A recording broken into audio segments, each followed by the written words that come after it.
Bernie Bickerstaff from Benham, Kentucky. Most people make the mistake and say Benton, but it's Benham, just as it's spelled. And I live in Washington, D.C. now. Well, I remember the community nurturing. I remember fairness. I remember the competitiveness. I remember the rivalries that blossomed into, indelible friendships and mutual respect. And I've always said that that area where we grew up in Harlan County or the Tri-Cities area, they knew how to raise their young. And you weren't only disciplined at home, but you were disciplined, in the community if you got out of line. And I've always felt before the book came out on how to raise a child, it was done in the Tri-Cities area. Well, it was a different, environment because at the time, there was no integration. We went to all black high school. They did not integrate the schools, I think, to maybe a couple years after I had graduated from high school. So you just really entered into a different world when you stepped out, and it was the fact of, do you want to go in the coal mine? Do you want to go in the Army? That was usually the transition. But when we left Benham, we were prepared, for hard times. We were well taught. Our teachers were really good. We were fundamentally sound, with things that stick with us now that's there. And you look back and you marvel at the abilities of our teachers who were relatively young because they would come up from Kentucky State and Knoxville College and it would be their first jobs. Well, I went to Cleveland because a lot of my relatives had migrated from Kentucky. They usually leave Kentucky and they go. My mother was in New York, so I went to Cleveland, contemplated going in the Army. I ended up going to Rio Grande College, University in Ohio, for a year and a half.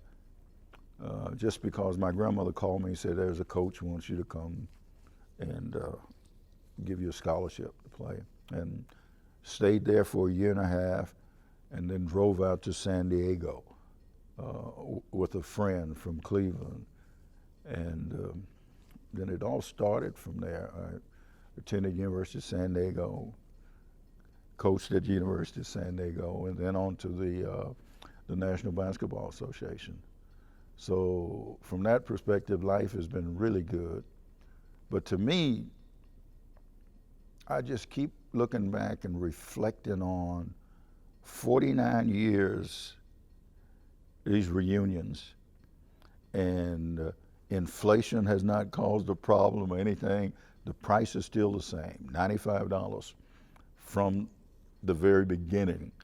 And to be able to sustain something for 49 years, it speaks volumes of the kind of people that came from, that community.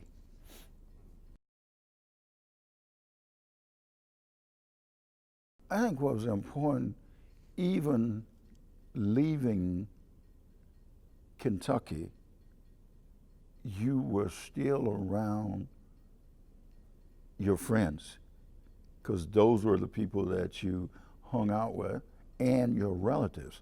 So although I left Benham, but it was the same people, the same kind of environment. Obviously, it was a big city, but the people that you hung out with and that you were around and who were influential to you, they were the same people.